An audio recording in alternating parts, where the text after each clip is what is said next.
Chers amis, bonsoir à tous et à toutes.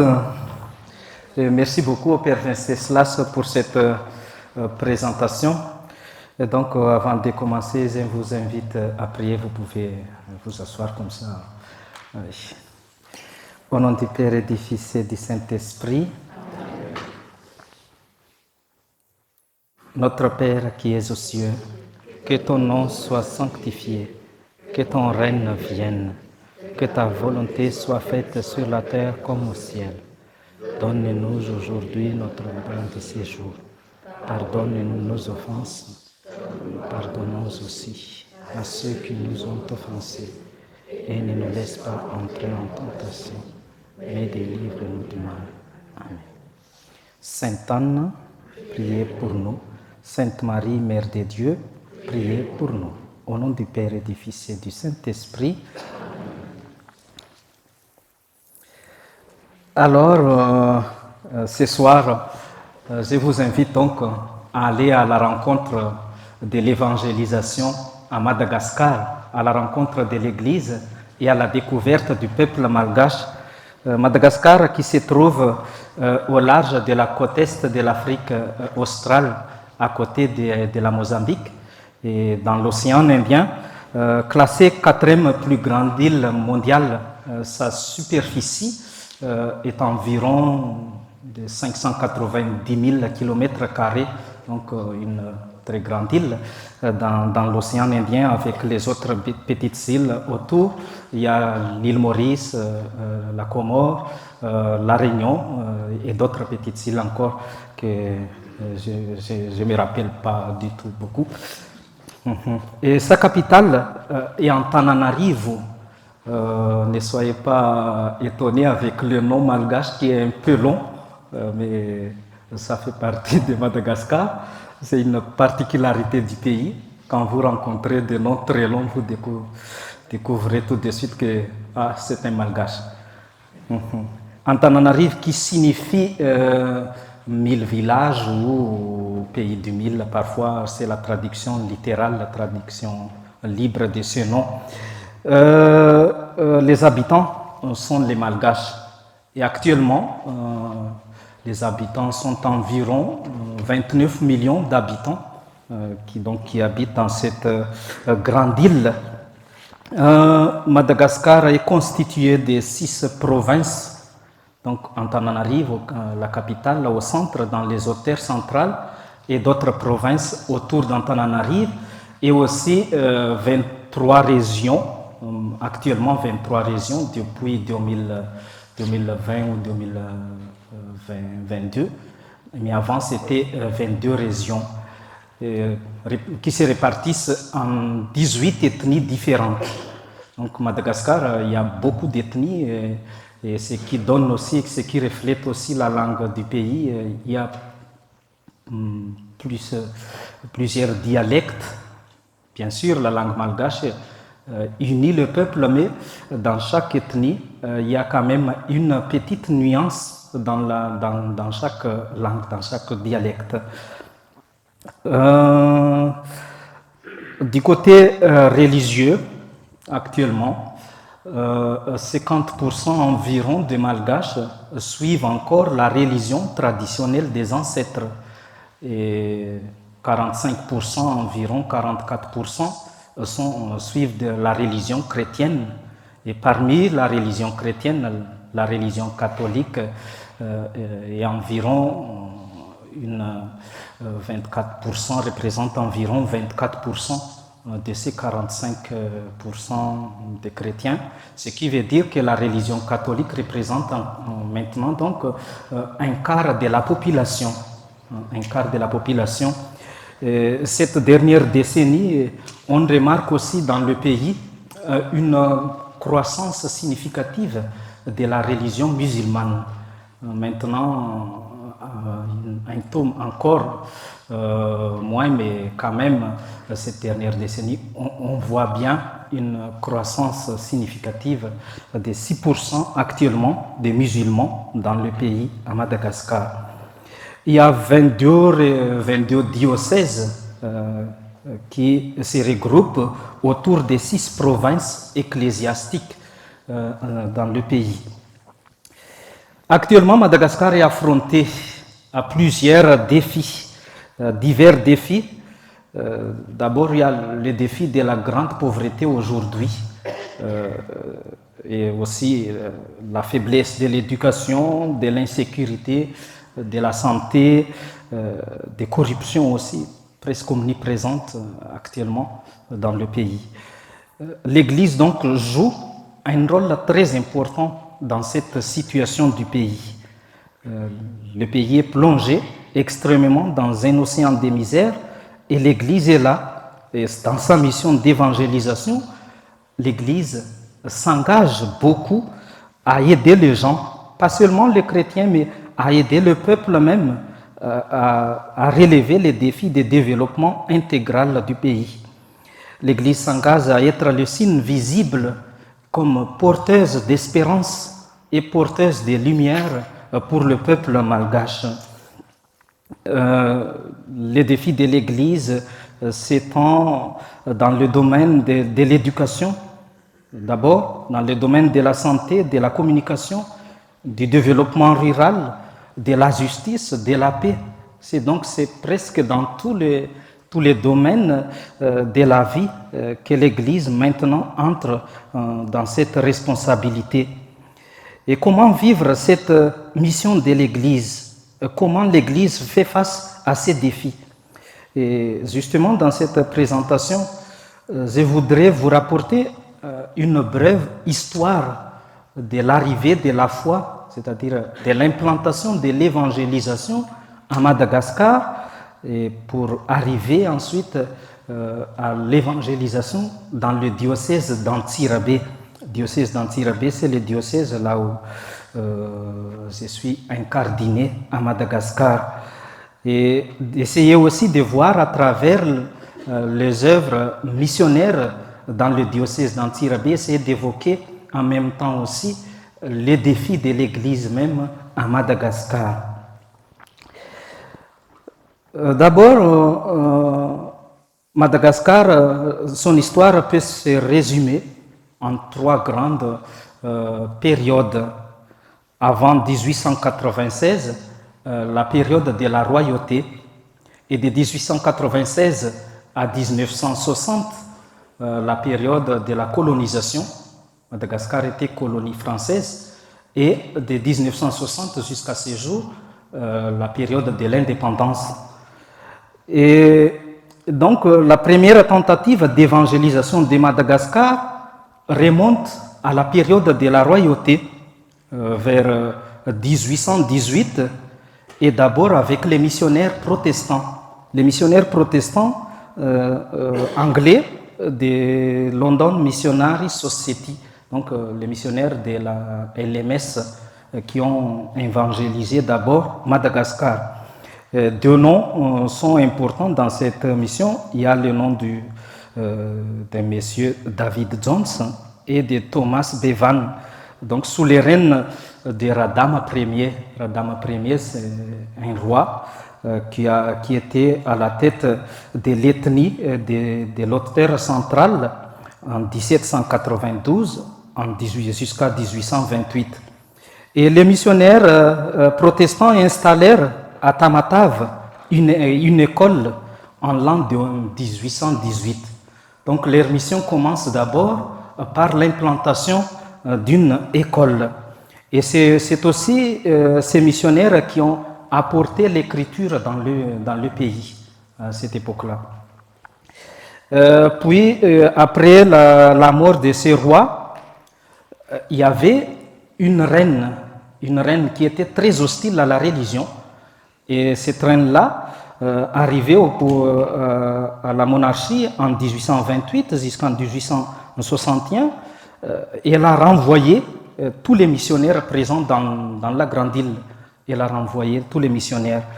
Et donc, quant à la religion catholique, l'implantation missionnaire à Madagascar s'inscrit dans un contexte très particulier. Elle est d'abord une entreprise tardive, puisque les missionnaires jésuites, les premiers à évangéliser Madagascar, doivent attendre 1861, la mort de cette reine qui était très hostile à la foi. pour implanter la foi catholique. Et après cette reine, il y a un autre roi nommé Radama II. Donc, et ce roi était un roi atypique, connu par son ouverture. Et lui-même, il parlait déjà la langue anglaise, la langue française, donc c'était un roi très, très ouvert à l'époque. Et lui, on a recueilli même un propos de ce roi: les populations malgaches n'arriveront à un véritable progrès sans le concours et l'expérience, les lumières et les ressources des nations civilisées. Donc on voit bien quand même son ouverture dans ce propos. Et donc c'est dans ce contexte que les jésuites ont réussi à créer à Tananarive une station permanente en 1861. Bien sûr, avant, il y a déjà des tentatives d'implantation de la foi catholique, mais ils n'ont pas réussi qu'en 1861. Et jusque-là, ils ont dû se contenter des fondations périphériques en ouvrant des missions à Bourbon, l'actuelle île de la Réunion, puis à Nousbé et Sainte-Marie, deux archipels qui font partie de Madagascar. Et cette particularité a été en quelque sorte due à la compassion très vive entre catholiques et protestants, qui double aussi d'une rivalité politique entre Français et Anglais, où les intérêts religieux nationaux s'étendent à confondre, notamment aux yeux des Malgaches. Les Malgaches confondaient en fait les missionnaires avec les autres étrangers qui sont arrivés dans le pays. Et aussi, il y a d'autre part l'opposition de la monarchie merne. La monarchie merne, c'est la monarchie très puissante à l'époque à Madagascar, qui voulut à tout prix neutraliser et repousser le projet de colonisation qui va venir plus tard en 1896. Et cette opposition n'a pas empêché en 1884-1885 quand même, bien sûr, il y a l'opposition de la monarchie, mais en 1884-1885, on a l'établissement du protectorat français et la colonisation plus tard en 1896. Et la mission catholique, pour s'implanter, doit donc compter avec des données politiques complexes au sein d'une société en pleine mutation, de la royauté vers le régime de la colonisation. Et bien que Madagascar ait été annexé à la France, en revanche, la colonisation n'était pas en effet en faveur de la confession catholique, même si les Malgaches pensaient que tous les Français sont des colonisateurs. La colonisation n'était pas en faveur de la confession catholique. Les Malgaches confondaient souvent la religion catholique à la religion des Français. Donc on voit bien une petite appellation entre guillemets. Et cela fait naître un sentiment d'hostilité contre les missionnaires catholiques, pour dire que tant de domaines rendent la situation des missionnaires catholiques en difficulté. Le rapport avec les autochtones, le rapport avec les ressortissants étrangers et aussi le rapport avec les représentants même de la France. Et puis, dans cette situation de l'implantation de la foi catholique, quand même, la foi arrive à s'implanter, les missionnaires arrivent à implanter la foi catholique à Madagascar grâce à une figure très importante à l'époque. Et cette figure, il faut retenir la figure de Monseigneur Kazé, personnage très important de l'évangélisation de Madagascar à l'aube de la colonisation. En fait, depuis 1886, la situation de la mission catholique ainsi que ces problèmes se passent entre les mains de ce personnage et se comprennent à travers ses décisions. Bien sûr, il est vrai que c'est un risque le fait de réduire l'histoire d'une période de la mission à la figure d'un seul personnage, mais ce personnage quand même vu sa charge dans l'évangélisation, peut refléter vraiment l'histoire et la réalité de la foi et de l'évangélisation à l'époque. Sa vie et sa mission résument presque toutes les phases par où est passée la mission. Monseigneur Kazé est de la Compagnie des Jésus, arrivé à La Réunion en 1864, et il a été nommé au début par son supérieur provincial des jésuites de la province de Toulouse, comme supérieur de toutes les missions dans l'océan Indien. Puis, à la mort d'un certain père Jouan, qui était préfet apostolique avant lui, le père Kazé a été nommé pour le succéder. Donc, il est nommé ensuite comme préfet apostolique de la Grande Île.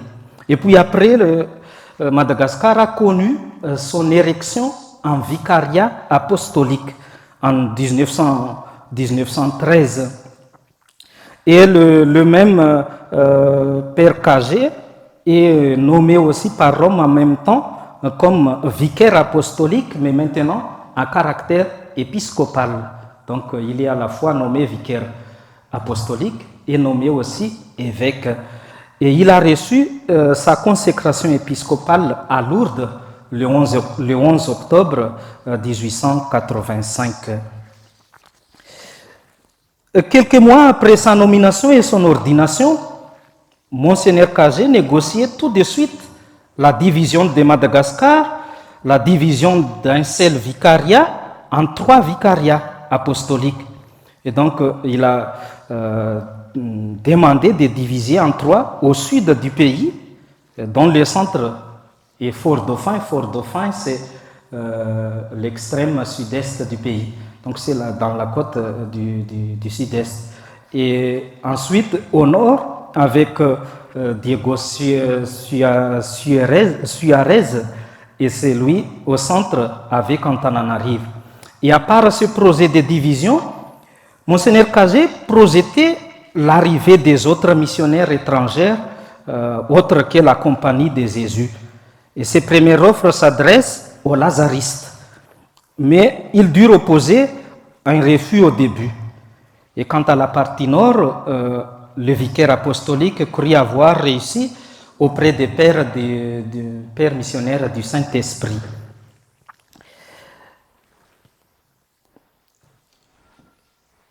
Ensuite, le prêtre missionnaire du Saint-Esprit s'en charge alors de la colonie française de Diego Suarez au nord et de l'annexer aussi à leur préfecture apostolique des petites îles qui étaient Nosibé et Sainte-Marie. Et entre-temps, la deuxième guerre franco-malgache éclata en 1894. Tous les missionnaires sont de nouveau expulsés du centre vers la périphérique à Tamatave et dans le sud-est, éloignant ainsi les œuvres de la mission.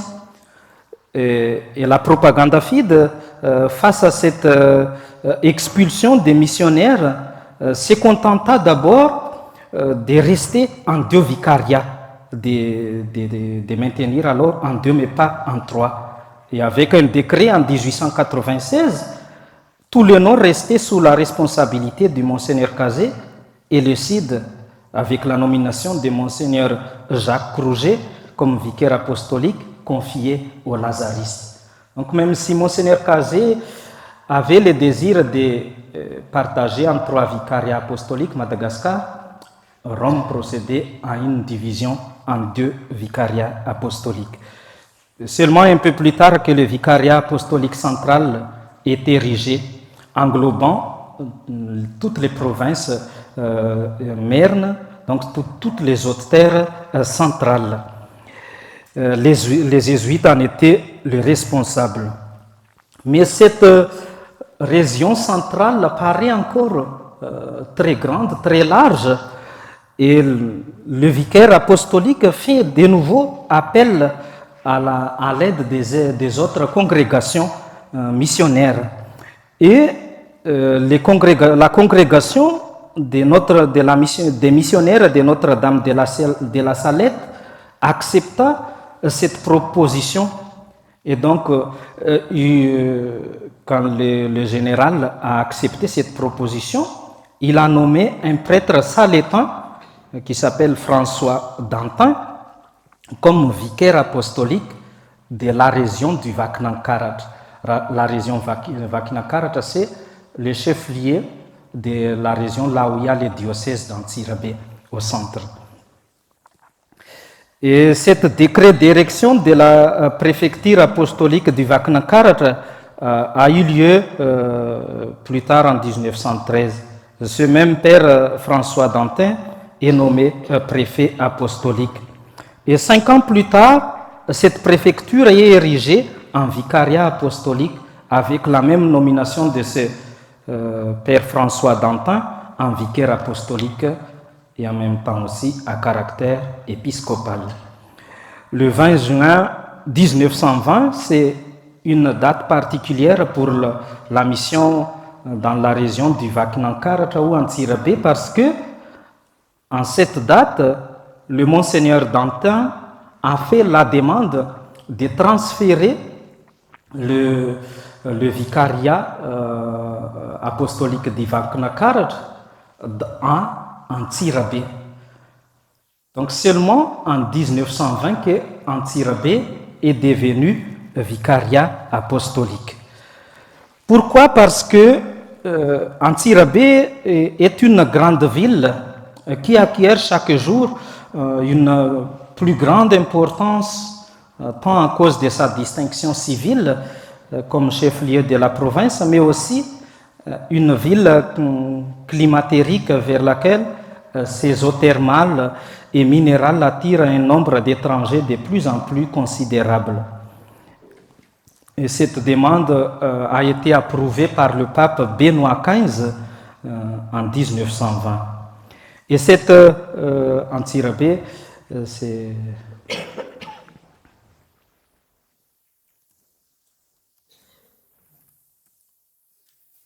Voilà, Antsirabe. Et plus tard, c'est seulement en 1955 que Rome a procédé à l'érection de tous les vicariats apostoliques existants en diocèse. Donc en voyant cela, c'est une église encore très jeune. Quand on parle de l'église de Madagascar, c'est seulement 70 ans d'érection de diocèse. Pas des églises des siècles, mais ça ne marche pas.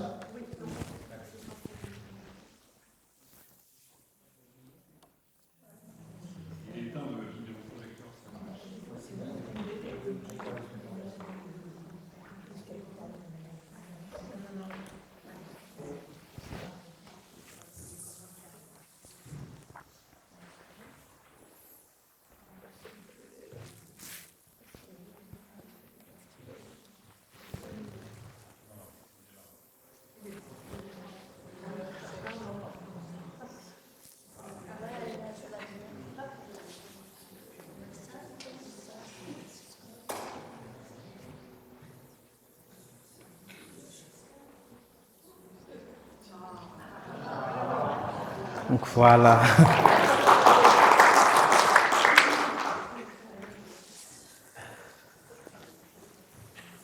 Et Antsirabe est risé diocèse le 15 septembre 1955 avec 10 autres diocèses qui étaient auparavant des vicariats apostoliques.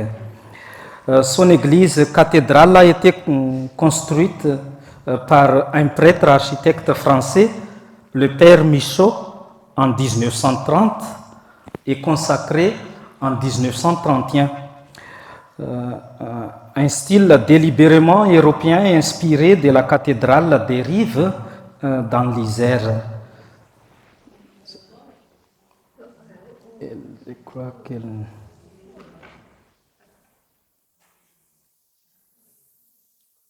Elle doit être là, mais...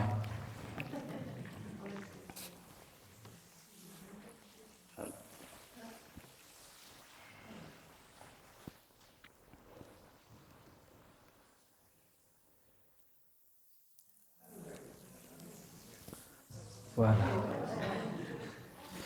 Désolé pour les photos parce que j'ai essayé de regarder seulement sur le site internet et je n'arrivais pas à capturer des bonnes photos, des belles photos. Je ne suis pas aussi très doué pour ces trucs. Oui, c'est Notre-Dame de la Salette, cathédrale Notre-Dame de la Salette, érigée en 1930. Oui, oui, Antsirabé. Ah oui, c'est la cathédrale d'Antsirabé.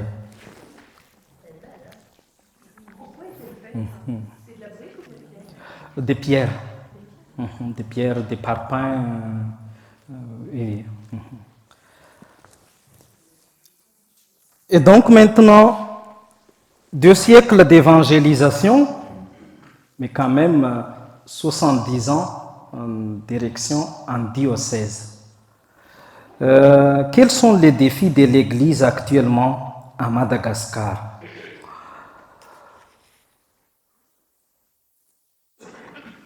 Avant d'évoquer les défis de l'Église catholique à Madagascar, il semble important d'évoquer aussi en même temps la situation qu'affronte aujourd'hui le peuple malgache. Et pour ce faire, je vous partage quelques points du dernier message de la conférence épiscopale de Madagascar lors de leur session plénière qui s'est tenue dans la maison de la conférence à Antananarivo le mois de novembre dernier. Et ce message s'intitule « Les douleurs des Malgaches brisent le cœur de Jésus ». Donc on voit bien un cri derrière ce message. Et inspiré de l'évangile de Matthieu, chapitre 9, verset 36, cette parole dans l'évangile de Matthieu, en voyant les foules, Jésus fut pris de pitié pour elles, car ces gens étaient inquiets et abattus comme des brebis qui n'ont pas de berger. Et donc le rôle prophétique de l'Église demeure très important à Madagascar. Et dans leur message, les évêques s'adressent particulièrement aux dirigeants, aux compatriotes et aux chrétiens catholiques. Donc en dernier rang, les chrétiens catholiques. Mais d'abord, leur message est pour les dirigeants et pour les compatriotes. Et leur premier message va à cet endroit des affaires nationales.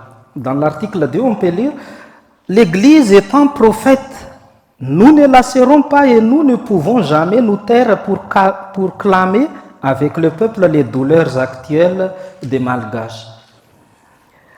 Les prix des produits de première nécessité ne cessent d'augmenter, l'insécurité gagne davantage du terrain dans beaucoup de régions, l'éducation et l'enseignement se dégradent, la corruption est omniprésente, la situation est telle qu'elle oblige les gens à se sacrifier et à souffrir.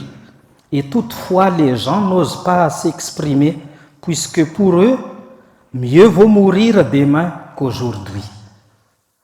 Vous voyez bien, c'est un message avec une tonalité particulière. Et les évêques continuent, en revanche, vous, dirigeants, vous êtes insensibles. Vous n'avez pas de plan de développement, des méthodes d'éventuelle résolution. Des dirigeants ou leurs partisans et proches collaborateurs abusent de leur pouvoir et amassent des fortunes. Donc c'était un message vraiment très fort. C'est la première fois qu'on entend un tel message dans la lettre des évêques. Les évêques essaient d'exprimer sans peur la réalité vécue par le peuple aujourd'hui. Et face à cette situation nationale, les évêques ont fait appel aux dirigeants pour que ceux-ci garantissent au peuple leurs besoins fondamentaux et quotidiens. Nourriture, services publics, électricité, eau, environnement, santé, éducation, sécurité, route, liberté d'expression. Et les évêques appellent particulièrement aussi les dirigeants catholiques. Bien sûr, il appelle tous les dirigeants, mais il mentionne particulièrement les dirigeants catholiques. en ces termes, nous nous adressons particulièrement à vous, fils et filles de l'Église catholique, vous qui êtes engagés dans la politique, montrez que vous avez reçu un bon enseignement, soyez des témoins de votre foi dans votre engagement. Et après, en fin de ce message, nous tournons maintenant vers nous, peuple malgache. Évitons l'esprit ayant tendance à tout dépendre de nos dirigeants. Assumons et prenons en charge avec amour et sincérité nos responsabilités vis-à-vis du développement de la nation. Où nous nous trouvons à la maison, au sein de la société, sur les lieux de travail, à l'école ou encore à l'église. Ce n'est plus le moment de tricher et de profiter les uns des autres. Ces paroles révèlent que les Malgaches vivent actuellement une situation politique, économique, sociale très compliquée et difficile. Et cela touche aussi la mission de l'Église, parce que l'Église est dans le monde et l'Église partage les soucis du monde. L'Église partage les angoisses, les inquiétudes, les épreuves qu'affronte aussi la société et le monde. Et certes, l'Église ne peut pas se taire parce qu'elle est prophète et elle doit aussi dénoncer les injustices. Mais l'Église est aussi mère et enseignante et donc elle doit faire face à de multiples défis. Elle doit aider les gens à avancer dans un développement durable et intégral. Et elle essaie d'aider par tous les moyens possibles, par son enseignement, par son témoignage, par sa mission, aider les gens à tenir même dans cette vie, disons, dans cette situation sans issue. Et particulièrement alors, face à ces défis de l'Église, dans le diocèse d'Antsirabe, cette mission de l'Église est bien soutenue par les évêques qui se sont succédés à la tête du diocèse d'Antsirabe. Et les évêques manifestent en fait leurs défis à relever, leurs défis de développement dans ces trois domaines: domaine de l'éducation, domaine de la santé et domaine de la communication. Et pour y arriver, nos évêques ont pris comme directive pastorale dans notre diocèse Antsirabe la directive de la triple communion. Communion avec Dieu, communion avec les autres et communion avec la nature ou communion à l'environnement et l'écologie. Et des structures sont créées pour répondre à ces attentes. Des églises de proximité en proximité sont érigées, des écoles, des centres dispensaires, une radio diocésaine où les gens peuvent s'exprimer librement. Du côté environnement et écologie, chaque année, une campagne de reboisement au niveau diocèse. Et les évêques encouragent aussi de faire cela au niveau de chaque paroisse. On motive les gens au bon usage de leur environnement, de l'environnement, de l'eau, de la protection de la nature, éviter l'effet de brousse, parce qu'à Madagascar, il y a encore des énormes feux de brousse chaque année. Au niveau de la justice et paix, si je me rappelle bien, il y a même de la commission justice et paix qui organise une campagne pour que les enfants malgaches peuvent avoir des actes de naissance. On ne peut pas imaginer que même aujourd'hui, il y a beaucoup d'enfants qui n'ont pas encore des actes de naissance. Des jeunes qui sont déjà à l'âge majeur, mais qui n'ont pas de carte d'identité nationale. Et donc l'Église essaie de faire un accord avec l'État pour faciliter cette possibilité. Il y a aussi parfois des gens qui sont des justes, des innocents, mais qui se trouvent comme quoi au tribunal comme ça, et l'Église par la commission justice et paix essaie même de voir des situations très concrètes comme ça au tribunal. Aider aussi les gens à avoir leur titre foncier. Actuellement, les titres fonciers, c'est très compliqué pour les Malgaches d'avoir les titres pour leurs terres, alors que dans la coutume malgache, la terre a particulièrement une valeur très importante.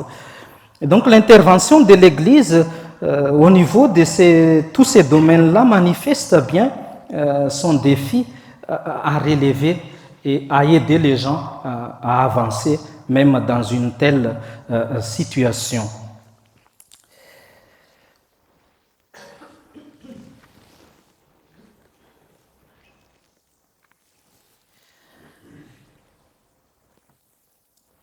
Donc voilà la situation de l'Église et de la société malgache actuelle, une situation, disons, très compliquée, très difficile, qui ne permet pas aux gens d'avoir une bonne liberté d'avancer et de se développer.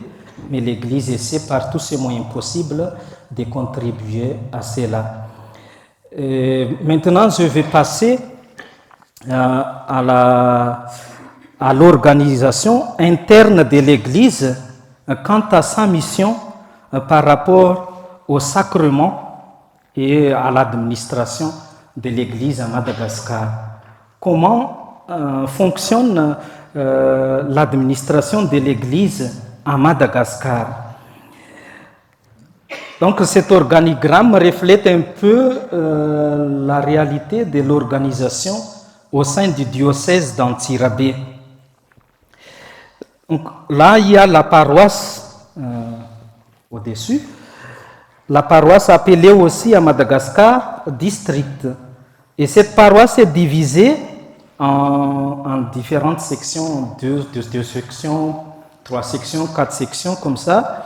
Et puis, chaque section en centrale composée de 4 à 5 églises locales qui elles-mêmes sont constituées de 8 à 10 communautés ecclésiales de base. Et chaque communauté ecclésiale de base regroupe environ 10 à 12 foyers. Et cette structure facilite particulièrement donc la préparation et l'administration des sacrements dans les diocèses, mais en même temps aussi facilite l'accès à l'éducation. Les sacrements sont célébrés à différents niveaux ecclésiaux dans les diocèses d'Antsirabe, comme ici à Paris aussi. Et, par exemple, la confirmation a lieu au niveau de la paroisse. L'effectif général des confirmants chaque année pour une paroisse est environ de 500 à 700 confirmants chaque année au niveau d'une paroisse. Et ensuite, la première communion qui s'est faite dans les sections et aussi environ le même effectif que les confirmants. Donc chaque année, environ 400-500 jeunes qui reçoivent la première communion. Et troisièmement, l'intégration des convertis à la foi catholique et les catéchumènes avec le mariage. On célèbre souvent dans là où j'étais envoyé pendant 3 ans, on célèbre souvent en 2 vagues le mariage. Il y a environ 300 couples, 400 couples comme ça pendant l'année. Et on célèbre en 2 vagues, donc 200 couples pour une vague et 200 couples après, c'est vraiment comme un spectacle. C'est ça. Et les catéchumènes aussi, c'est presque 400-500 catéchumènes par an qui font leur profession, qui reçoivent le baptême à l'âge des raisons. Et il y a aussi le baptême des enfants, souvent célébré 2 fois par an au niveau de chaque centrale et 1 fois par an au niveau de l'église locale. J'ai fait un compte approximatif du nombre de baptisés pendant les 3 années de pastorale que j'ai vécues, mais environ un nombre de 700 enfants par an comme ça, baptisés toute l'année. À remarquer, à souligner aussi que dans une paroisse, il y a quand même environ 3000 foyers. Et les Malgaches ils sont de grandes familles. C'est pas comme chez nous ici.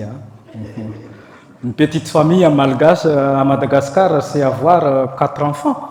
Mais c'est pas tout le monde qui a 4 enfants, mais la grande famille, il y a même des familles qui ont plus de 10 enfants à Madagascar. Donc c'est là aussi ce qui vérifie un peu ces chiffres. Je voudrais pointer un peu sur la communauté ecclésiale de base. Chaque communauté ecclésiale de base est invitée à vivre la triple fonction. Donc la triple fonction, c'est la directive pastorale donnée par l'évêque, et chaque prêtre dans la paroisse, envoyé dans chaque paroisse, doit mettre en place cette directive pastorale de l'évêque afin de vivre la triple fonction avec Dieu, avec les prochains, avec la nature. Et au niveau du sacrement, l'Église à Madagascar a un dynamisme impressionnant, mais elle vit bien des sacrements. Mais les soucis pour les prêtres, pour nous prêtres, mais aussi pour l'évêque, se situent au niveau de la vie sacramentelle des fidèles. Et je me rappelle un jour, quand l'évêque était venu en visite pastorale, et on a fait le compte-rendu de toutes les personnes qui ont reçu pendant l'année le sacrement. Et l'évêque, avec un petit sourire, il a dit, véritable bénédiction, mais est-ce qu'ils sont bons? Ah bon, on ne sait pas. Est-ce qu'ils sont bons ou non, mais quand même, ils vivent bien. Une question sérieuse qui mérite une méditation pour les prêtres. Nous estimons que cette organisation et structure de l'Église permet de faire face aux multiples défis qu'elle est confrontée. Défis de développement, à commencer par la scolarisation et l'éducation. Au niveau de chaque section, donc là il y a trois sections. Au niveau de chaque section, nous avons commencé à construire des lycées. Au niveau de chaque section, donc il y a des lycées catholiques. Et au niveau de chaque centrale, on construit des collèges. Et au niveau de chaque église, une école primaire. Donc ça correspond aussi à la facilitation, à la scolarisation des enfants.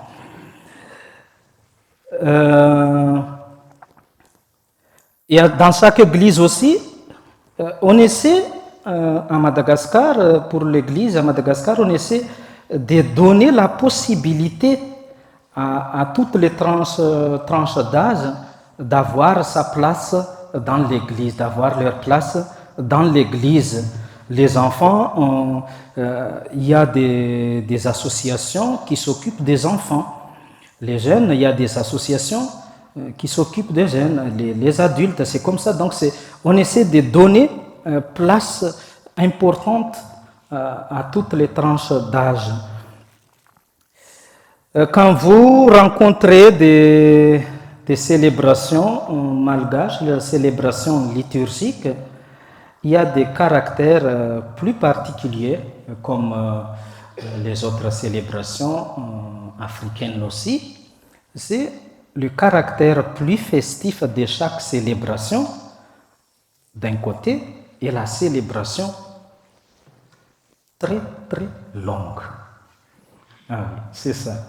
Dans une célébration, ça dure environ 2 heures, 3 heures, 4 heures, 5 heures de célébration.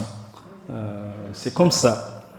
Chez nous ici, on compte 45 minutes pour la messe de dimanche. Mais là, 45 minutes, c'est encore le rite d'introduction. Ah oui, c'est ça.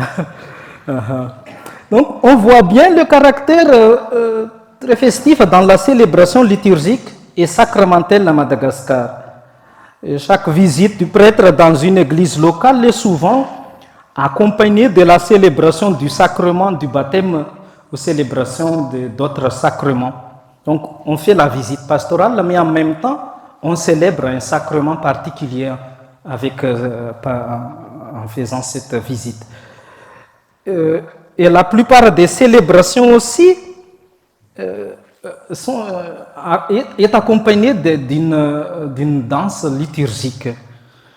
Danse liturgique. Ah oui. Il y a des danses qui ne sont pas liturgiques.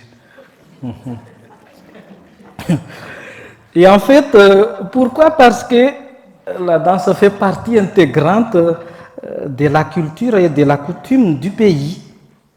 Vous avez déjà peut-être entendu dire du rite de retournement des morts, ou le famadi en malgache. À Madagascar, on rencontre encore ces rites de retournement des morts. Je vous expliquerai si j'ai encore le temps après. Et dans chaque événement festif familial, la danse et la musique aussi occupent une place centrale. Il y a même par exemple une danse presque commune dans le pays, quelle que soit l'origine. Et quand on fait la fête, on fait cette danse d'ouverture.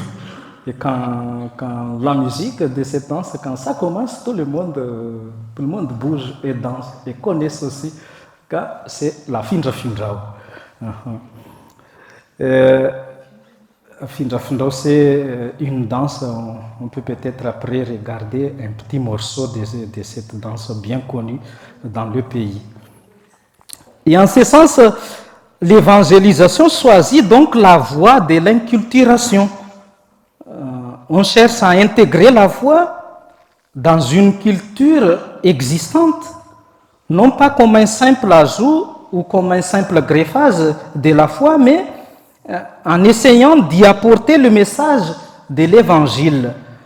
Pour ce faire, on essaie de purifier certaines pratiques, de convaincre petit à petit aussi les gens à laisser telle ou telle pratique qui semble parfois moins importante ou ambiguë, et de lui donner une base solide à la lumière de l'Évangile. Donc le prêtre aussi est chargé de faire cette inculturation dans leur mission d'évangélisation. Cela est un travail de longue haleine. Chaque région de Madagascar a sa pratique coutumière propre.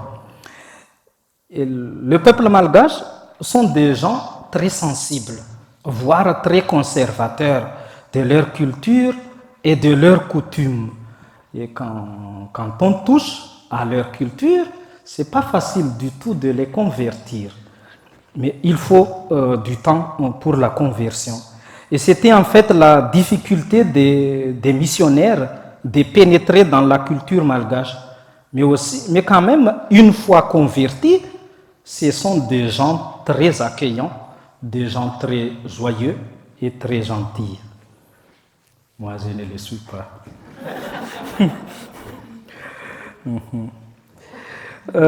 Dans la réalité de la foi, des chrétiens très modestes, disons même très pauvres, mais affrontés à de nombreux défis. Avant, comme les autres diocèses d'Afrique et les autres églises, disons en détresse, l'église à Madagascar est aussi confrontée actuellement à des soucis de subsistance, si cela peut se dire, très délicats, parce que la majorité des Malgaches vivent à peine 2 ou 3 dollars par jour, une famille à Madagascar. Pour nous dire que dans une telle situation, ils expriment leur foi, mais en même temps soutenir l'Église. Dans la paroisse où j'ai été envoyé à Madagascar, j'étais même en même temps nommé par mon évêque comme responsable de l'économie financière de la paroisse. mais tout vient des fidèles. Et le bol de la veuve de l'Évangile n'est pas seulement un récit, mais c'est une réalité. Quand on est dans une église à Madagascar, on voit les réalités vécues des gens, mais on voit des gens qui essaient de faire aussi tout leur possible pour donner une vie à l'église. Les gens partagent avec l'église ce qu'ils ont dans leur vie pour vivre. Ils partagent du riz, des céréales, des maïs, des poulets, d'argent. Donc on voit bien quand même ces gens qui essaient de faire vivre aussi l'Église. Et ce que notre évêque nous a encouragé de faire dans la mission était que le prêtre soit plus proche des fidèles, surtout les plus pauvres, les plus démunis. Et comme rythme pastoral, nous avons adopté dans la paroisse la pastorale de proximité. Et pendant l'été, pendant la période de l'été, nous rendons visite à chaque village, à chaque communauté ecclésiale de base, et souvent avec un technicien agricole ou un technicien d'élevage. Et donc pour donner une formation très simple aux gens dans le but de leur aider à améliorer leur vie. Et cela a beaucoup aidé les gens. Et quand c'est la période des récoltes, on voit bien les gens très joyeux en apportant aussi en offrande, en présent, leurs prémices des récoltes. Donc c'est un peu comme la parabole du talent dans l'Évangile. Pour terminer, chers frères et sœurs, cette présentation, malgré ces multiples défis affrontés par l'Église, affrontés par l'État, affrontés aussi par le peuple, Madagascar a entre ses mains quand même un très grand potentiel. C'est ce que moi je vois, qu'il y a un véritable potentiel, une population très très jeune, mais une population aussi prête à faire tout pour relever les défis. Et malgré la situation qu'elle affronte, on voit un enthousiasme, un désir de relever ces défis, et l'Église essaie donc d'allumer davantage cet enthousiasme. L'Église essaie d'aider les gens à y parvenir. Et donc, en gros, c'est la mission de l'Église à Madagascar. Bon, je vais vous montrer quelques images reflétant un peu la réalité pastorale dans les diocèses d'Antsirabe et une petite séquence de vidéos aussi. Une petite séquence de vidéos de notre ancien évêque qui m'a ordonné prêtre.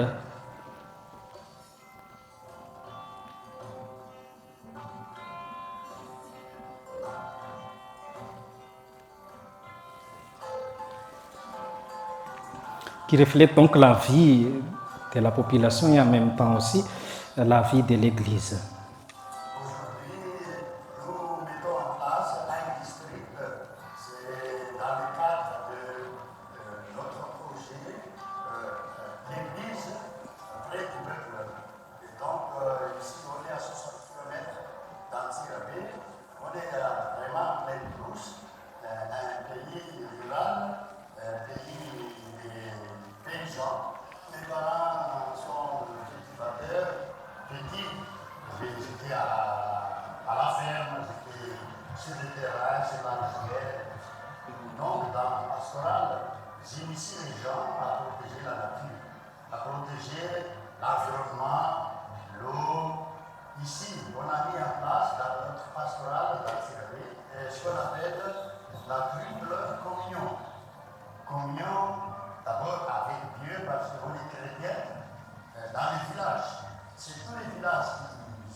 Et puis, communion avec la nature, qui est la terre qui nous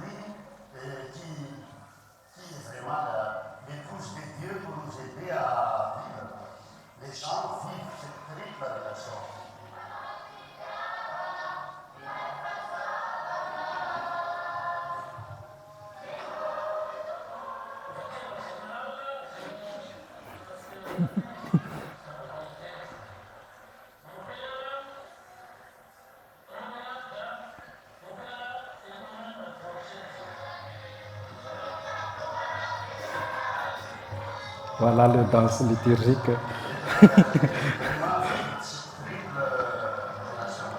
S'engager avec la foi, mais en même temps avec l'homme. Nous devons d'abord vivre humainement, et puis vivre de l'évangile, être missionnaire, c'est-à-dire accepter de prendre des responsabilités dans les terres. Alors ici, à Tirabé, le diocèse dit de l'agriculture, de l'élevage, et pour faire avancer son économie. Donc là, s'engager aussi, c'est aider les gens à des formations adéquates pour pouvoir produire, par exemple, plus. Ici, il y avait ce qu'on appelle SRI, c'est-à-dire système risicole intensif. Avant, on augmentait beaucoup les plants de riz, beaucoup, mais maintenant, avec des mesures en ligne, on peut faire plus de production que la pratique ancestrale.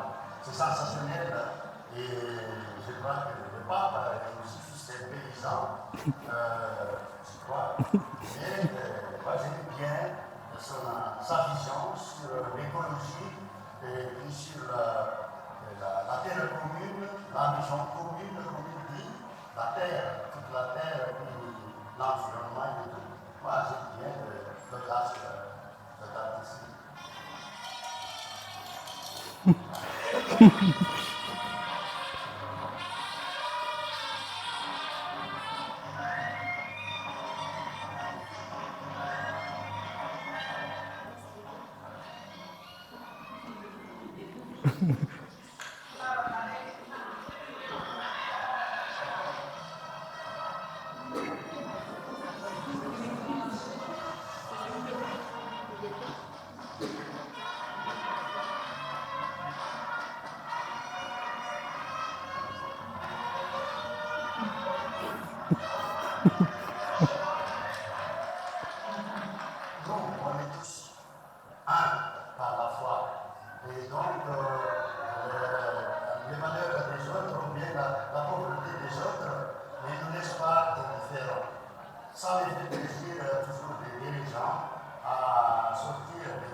Donc voilà.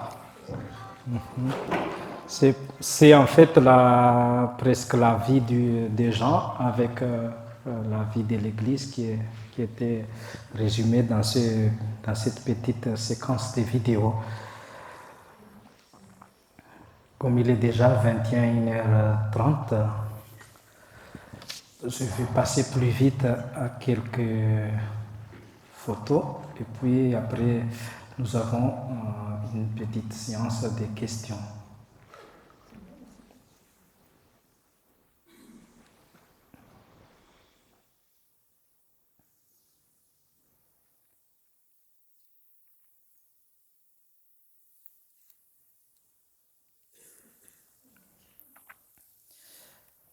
Donc voilà notre actuel évêque, Monseigneur Jean-Pascal Henri Antoine.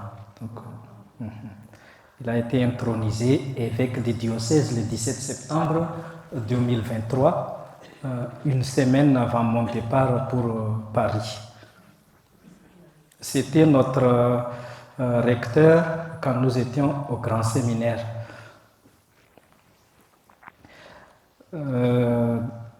Des milliers de foules, des pèlerins, des chrétiens venus de toute la partie du diocèse pour le pèlerinage diocésain à l'occasion de la fête de Notre-Dame de la Salette le 19 septembre. Donc tous les chrétiens sont invités à venir dans le diocèse pour célébrer cette journée de Notre-Dame de la Salette.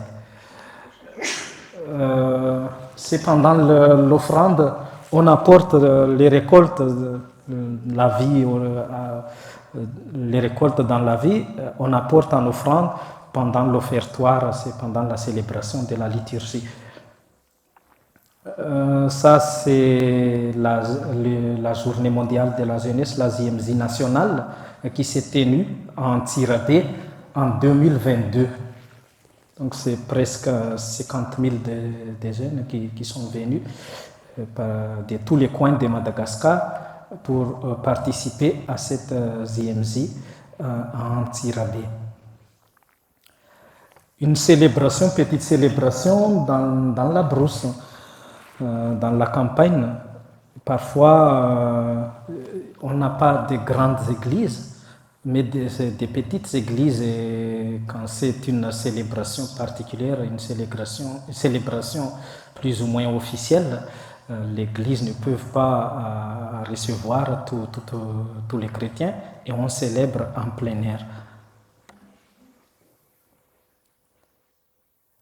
Ça, c'est une journée de formation des jeunes ruraux qui sont invités à une formation pendant une semaine dans le diocèse.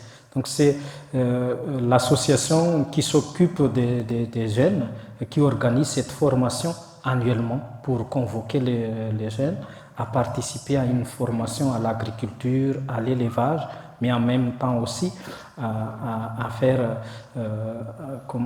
une petite foire d'agriculture comme ça.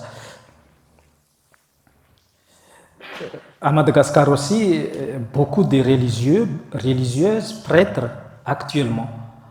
On voit bien cette croissance en nombre de religieux, religieuses et prêtres.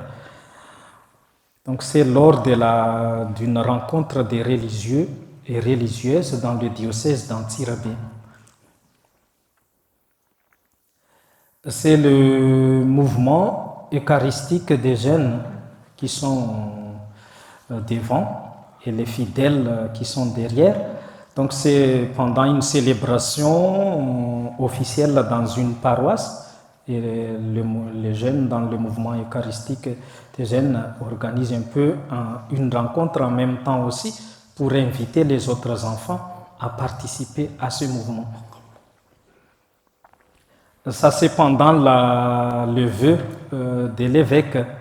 Donc vous voyez ça, une petite brebis offerte à l'évêque à l'occasion de son vœu de nouvel an. Mais l'évêque, il ne mange pas seul ça, mais on attend tous les prêtres et on fête et on mange le truc après.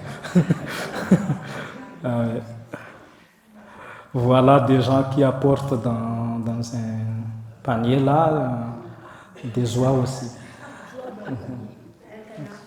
Ah oui. Ah oui, c'est une noix. Ça, c'est pendant le pèlerinage diocésain des prêtres qui confessent les fidèles. Donc, on invite les prêtres à confesser au maximum, si ça peut se dire, pendant le pèlerinage diocésain. Et l'évêque donne aussi, à cette occasion, à tous les prêtres le pouvoir de tout remettre, de remettre tous les péchés à l'occasion de ce pèlerinage diocésain. Ça, c'est une célébration de la première communion dans une paroisse de la campagne. Donc, on fait toujours en plein air. Ça, c'est lors de la visite pastorale effectuée par un prêtre. Et là, il est en train de faire en train de confesser les gens avant de célébrer la messe. C'est pour cela aussi que la célébration dure souvent très long, parce qu'avant la célébration de l'Eucharistie, on célèbre d'abord le sacrement de la réconciliation. Donc des gens qui font la queue aussi pour recevoir le sacrement. Vous voyez. Ça, c'était moi quand j'étais à Madagascar lors d'une célébration de la première communion.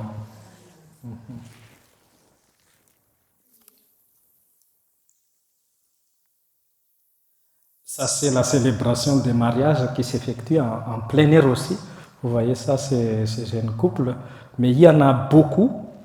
Et donc, c'est comme on fait comme ça. Et quand on célèbre plus de 70 mariages en un seul jour, un seul prêtre, comme ça, on doit faire en sorte que ce n'est pas tout le monde de prononcer le serment. Mais on dit, on donne un top comme ça, tous les hommes parlent à son épouse et après toutes les femmes parlent à son époux et on donne une bénédiction. C'est comme ça la célébration. Donc c'est une célébration, disons, étrange, mais j'espère que l'Église est souple là-dessus. Ah oui. Ça, c'est l'ordination sacerdotale. Donc, quand il s'agit d'une célébration officielle, tout est en plein air. Donc, c'est ordination sacerdotale. Vous voyez combien de prêtres ils sont là, combien de diacres à être ordonnés prêtres. C'est une vingtaine comme ça.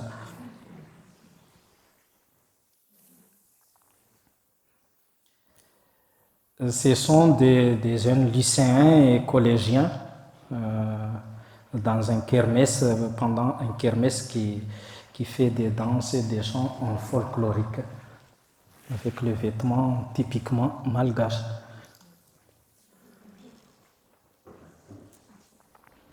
Ça, c'est une célébration de sacrement de baptême. Vous voyez les parents qui amènent leurs enfants, c'est presque une soixantaine d'enfants qui ont été baptisés ce même jour pendant une célébration. C'est dans une grande église et ça peut accueillir tous les fidèles. Ce sont les enfants,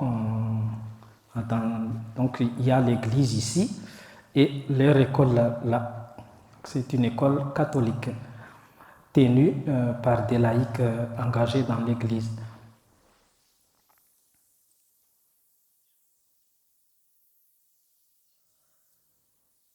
Vous voyez là la situation. Hein.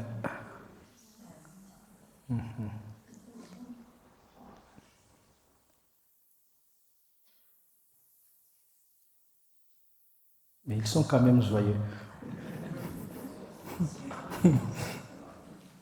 C'est lors de la signature, pendant le mariage.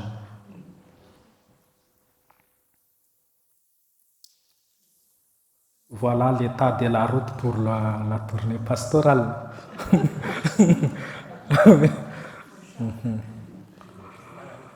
Mais on n'est pas perdu. Ah oui. Voilà les prêtres avec les fidèles. C'est un prêtre qui était mon maître de stage quand je commence mon année propédétique.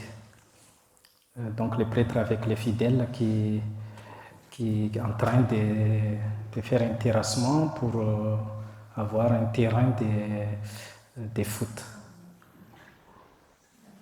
Donc les gens qui s'entraident pour construire une route menant vers la paroisse. Voilà, l'état de la route. Quand c'est la période pluviale, c'est inaccessible.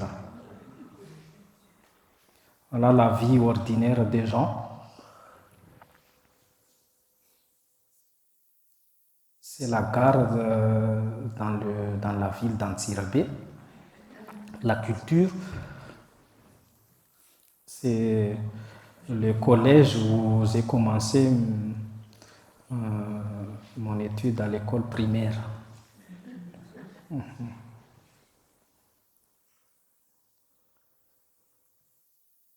C'est le lieu de la célébration de la messe de clôture de la JMJ 2022.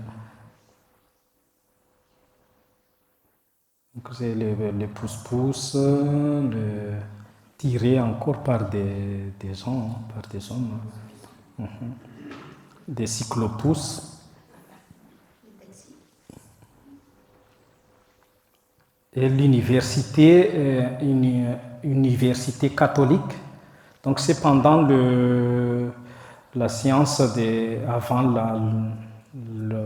l'année académique qu'on organise une session comme ça pour que les jeunes puissent choisir leur choix pour les universités. Donc ça il y a un prêtre là, responsable, il y a un séminariste, et des personnes de la radio diocésaine et des étudiants de l'université du diocèse en Tirabé. Des petits enfants qui essaient de vendre quelque chose pour avoir des sous. Et en collaboration même avec l'université luthérienne, pendant la session avant l'entrée académique. Donc on essaie de faire organiser ça pour orienter les jeunes. Et donc ça, ce sont les enfants.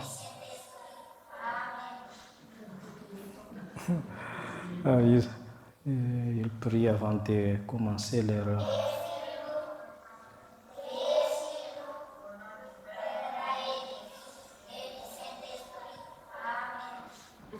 Voilà, Amen. Donc maintenant, si vous avez des questions, je suis là.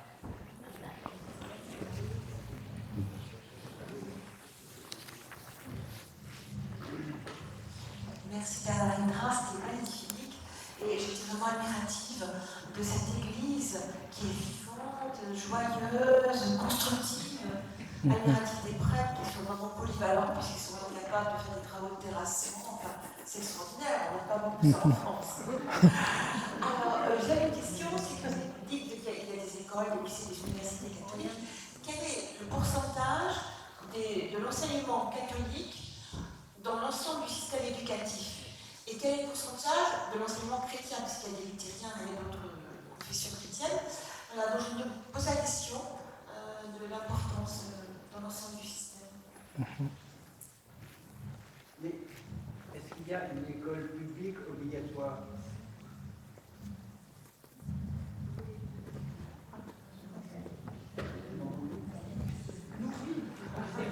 Non, je voulais demander s'il y avait une école publique obligatoire.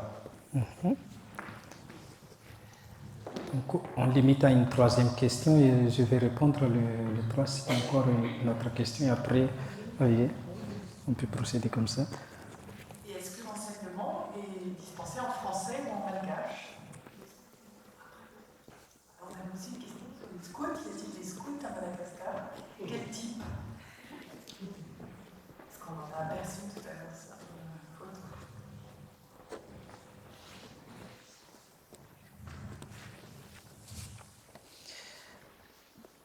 D'accord. Quel pourcentage pour l'enseignement catholique par rapport aussi aux autres enseignements chrétiens qui ne sont pas catholiques? En fait, à Madagascar, l'Église essaie de construire plus d'écoles pour permettre aux enfants d'être scolarisés parce qu'il n'y a pas beaucoup d'écoles primaires. Il y en a, mais c'est un peu compliqué aussi parfois, même des écoles publiques, un peu compliqué pour les gens. Mais en même temps aussi, les gens essaient de scolariser leurs enfants dans l'école catholique parce que là, ils apprennent en même temps la foi. Donc c'est une sorte d'engagement aussi dans la foi, d'éduquer leurs enfants dans l'école catholique.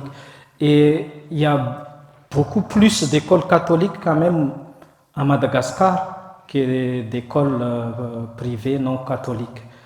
Dans notre diocèse d'Antsirabe, par exemple, d'écoles primaires, c'est presque dans toutes les églises, c'est presque, il y a une école catholique. Donc, alors qu'en Antsirabe, maintenant, il y a environ 700 églises. Hein. Donc, c'est presque environ un nombre comme ça d'écoles catholiques dans le diocèse d'Antsirabe. Donc, c'est dans la région de Vaknankaraj. Il y a moins quand même d'écoles privées chrétiennes. Il y en a, mais pas beaucoup. Les écoles catholiques sont payantes. Par rapport à l'enseignement public, quelle est la proportion? C'est presque avec un pourcentage, disons, presque égal en enseignement catholique, en enseignement public à Madagascar, surtout dans les diocèses des hauts plateaux, dans les diocèses des hautes terres centrales. Il y a plus d'enseignements catholiques et c'est presque beaucoup plus même que des enseignements publics. Donc c'est dans ce sens aussi que l'Église doit s'engager dans l'enseignement, dans la construction des écoles. Et j'enseigne tout de suite avec l'école publique obligatoire. En fait, il y a des écoles publiques, mais le terme obligatoire n'est pas là. C'est pas obligatoire. C'est pas obligatoire parce que bien sûr qu'on invite les gens à enseigner leurs enfants, mais c'est pas, l'État n'oblige pas qu'on doit scolariser son enfant. Et en même temps aussi, l'État n'arrive même pas à répondre aux attentes des peuples. Et c'est normal s'il n'oblige pas à l'école publique. Bien sûr, il y a des écoles publiques. On appelle les gens à enseigner, à scolariser leurs enfants. Mais ce n'est pas très obligatoire comme ça. C'est pas si on n'enseigne pas, si on ne scolarise pas les enfants, il y a des tribunaux comme ça. C'est pas ça. Donc, c'est ça. Il y a ça dans certains pays d'Afrique. Est-ce que les enfants, par exemple, travaillent au champ au moment des récoltes ou à certains moments des cycles végétatifs, plutôt que d'aller à l'école, comme c'est pas obligatoire? On voit beaucoup d'enfants qui travaillent même et qui ne vont pas à l'école. Il y a aussi des lieux où même parce que le salaire des enseignants aussi sont très très bas. Et comme le salaire des enseignants ne répond pas aussi à leurs besoins, parfois au lieu d'enseigner, ils ont allé travailler leur sang. Et ils abandonnent comme ça l'école. On fait aussi des multigrades comme ça, on voit bien des étudiants, des enseignants qui travaillent comme ça. Il y a par exemple 3-4 enseignants dans une école, mais ils font entre eux, s'organisent entre eux pour que les autres puissent travailler au lieu d'enseigner. Donc c'est ça aussi. Il n'y a pas de poursuites judiciaires immédiates comme ça. Quand les règles ne sont pas très en vigueur, on risque que tout le monde fait ce qu'il veut. C'est ça le problème. Et surtout dans les lieux très loin des administrations, dans les lieux très, très éloignés, on voit ce problème-là. Est-ce que les écoles catholiques sont payantes ou les paroisses? Oui, bien sûr, les écoles catholiques sont payantes. Oui. Et c'est ça aussi le problème, en fait, parce que même s'il y a des écoles catholiques, il n'y a pas de subventions données par l'État. J'étais aussi en même temps, avant de venir ici, responsable de nos écoles catholiques dans la paroisse. Nous avons 24 écoles primaires, mais des fois même les enseignants viennent nous voir dans la paroisse et nous demandent parce que il y a le chef Cisco, le chef ZAP leur envoie des lettres, des recommandations, des taxes comme ça. Et ils n'ont rien à payer ça parce que comme école catholique, c'est un partenaire central, principal de l'État. Mais on voit des situations comme ça et c'est au prêtre d'aller intervenir dans une telle situation pour aider les enseignants. Mais l'école catholique, c'est payant. Et parfois, c'est aussi un engagement d'enseigner dans les écoles catholiques parce que même si c'est payant, c'est pas beaucoup. Les gens donnent souvent en nature. Donc, c'est pendant la période des récoltes, ils donnent des riz, ils donnent des récoltes comme ça. Et ils ne paient pas beaucoup mensuellement comme ça, mais on attend la période des récoltes pour que les gens puissent donner en nature. Et on évalue ces dons en nature pour récompenser les enseignants. Donc, ça fonctionne comme ça. Bien sûr, dans les écoles catholiques tenues par des religieuses dans des grandes villes, c'est pas comme ça, mais quand on est en campagne, c'est une autre situation. C'est une situation tout particulière. L'enseignement dispensé en malgache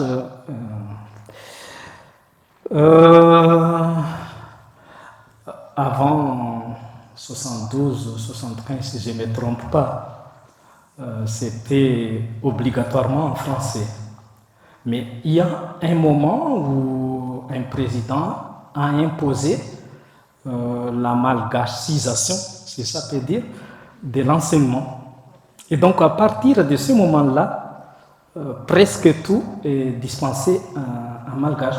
Mais actuellement, on donne des cours en malgache, mais les niveaux sont des niveaux très très bas. C'est pas le français comme ici, donné en français, mais des français malgacisés. Donc donné en français, mais les étudiants aussi, avant leur bac, ils ont des choix à faire leurs examens, à passer en malgache ou en français. Par exemple, les épreuves de mathématiques, les épreuves des histoires et géographie, les épreuves de SVT, les épreuves de philosophie, ils ont le choix de passer soit en malgache, soit en français. Donc c'est plus facile quand même de passer en malgache quand c'est la langue maternelle. Et beaucoup d'étudiants, surtout en campagne, ont choisi de passer des examens en malgache. Et comment ça se passe quand il y a plusieurs dialectes? Est-ce qu'il y a des gens de Oui, il y a... On voit bien des gens qui parlent la langue malgache officielle, c'est la langue parlée dans le centre. C'est comme le français, la langue des Parisiens qui devient ensuite langue pour tous les Français. C'est presque comme ça, hein, la langue de la capitale qui est imposée aussi après. Bien sûr, des dialectes, par exemple, si vous allez au nord du pays, il y a la langue malgache officielle, mais il y a aussi des langues que si vous ne faites pas attention, parfois vous ne comprenez pas directement. Mais quand même, la langue malgache officielle est parlée dans le pays. C'est seulement des petits gens qui parlent leur dialecte. Pas très difficile à comprendre, mais c'est plus proche de la langue officielle. Donc la langue, la seule langue officielle, c'est la langue malgache parlée dans les autres terres centrales. Et même aussi dans des régions, on enseigne avec la langue officielle même dans des régions qui sont éloignées de la capitale. Donc on voit bien cette unité quand même dans la parole. On se comprend quand il s'agit de malgache, on se comprend tout de suite que c'est un malgache. On parlait l'autre jour ensemble du défi des évangélistes. C'est un gros problème, pas seulement en Inde, mais partout. Quelle est la proportion aujourd'hui des protestants entre guillemets évangélistes? En fait, parmi les 45% chrétiens, environ 25% de la population sont catholiques et le 20% environ des confessions protestantes et d'autres confessions, surtout les nouvelles confessions aujourd'hui, des sectes qui commencent aussi à avoir des terrains Et parfois, c'est pas normal de trouver quelqu'un comme ça, qui est sorti de nulle part et qui se dit, je suis un envoyé, un messie, je suis un pasteur, je suis loin de Dieu. On voit bien ça, c'est presque dans tous les pays africains aussi, on voit ça.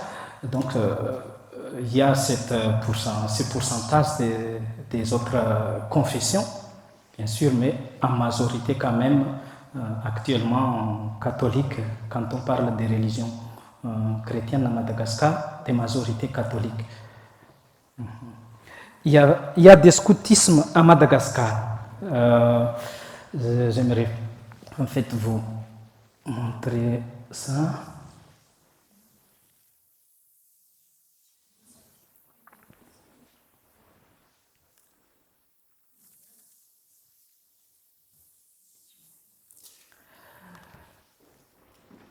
Ce sont les jeunes du mouvement eucharistique des jeunes. Et il y a des scoutismes féminins appelés Fanilo, qui se traduit en traduction libre lampe ou lumière. Donc, qui regroupe que des filles. Mais il y a quand même le scoutisme mixte, garçons, des filles aussi. Mais ça, c'est particulièrement des scoutismes féminins. Vous voyez, ils mangent bien beaucoup de riz. C'est la nourriture fondamentale, la nourriture de base des Malgaches, c'est le riz. Les petits enfants. Voilà.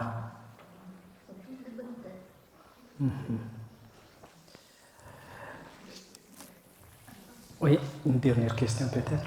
Oui, je viens de citer aujourd'hui de la conférence quand vous avez dit que l'Église catholique avait du mal à collaborer avec l'administration pour obtenir les certificats, par exemple, de licence, etc. Parce qu'il y a finalement encore une grande disproportion entre la culture de l'Église catholique qui vient de l'Occident et la culture de l'administration malgache qui est coutumière et donc il n'est pas habitué à faire des papiers pour chaque acte, que ce soit naissance, décès ou mariage.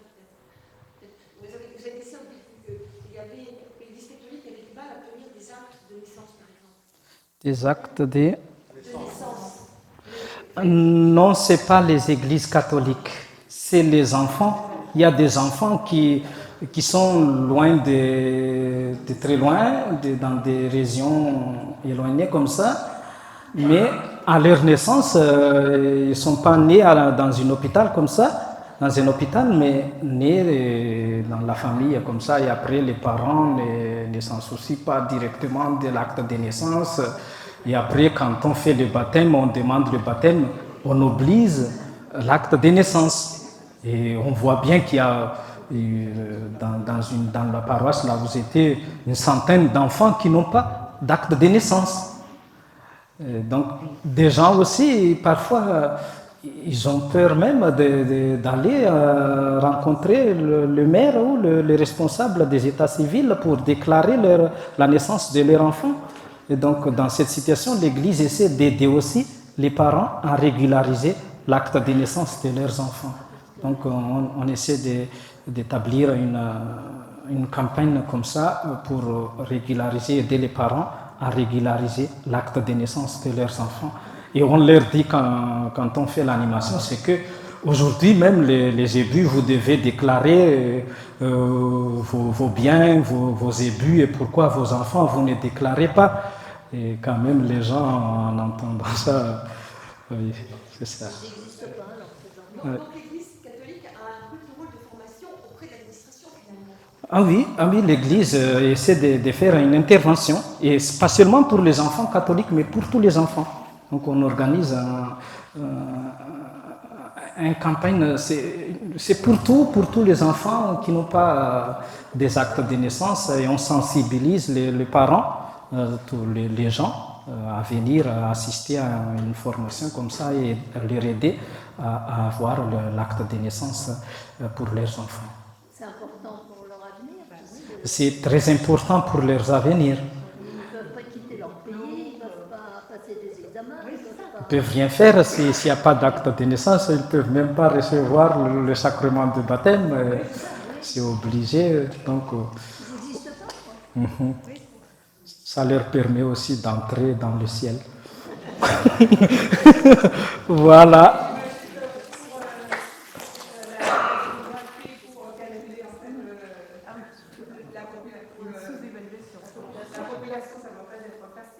Pardon? Le recensement. Oui, le recensement se fait chaque année. Il y a des agents, des statistiques, des administrations qui font le recensement chaque année. Et donc, ça facilite un peu aussi la régularisation, mais on fait seulement le recensement et si on ne prend pas en main l'action, ça ne sert à rien. Donc on fait le recensement, mais l'Église essaie de prendre en main la situation. Voilà, c'est ça. Donc, chers amis, merci beaucoup.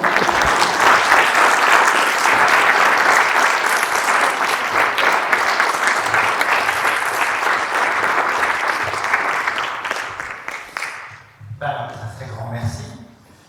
Ça fait 3 jours qu'il nous a montré un visage apeuré, en disant ça va être terrible, etc. Non.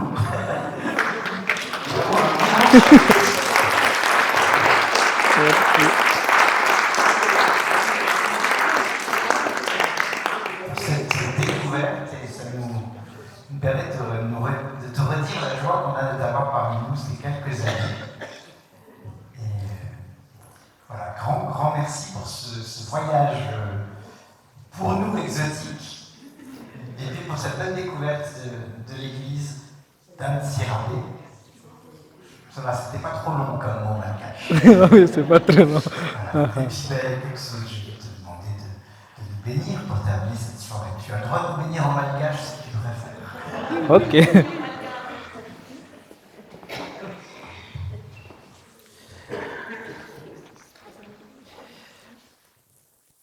Je vais faire en malgache, hein?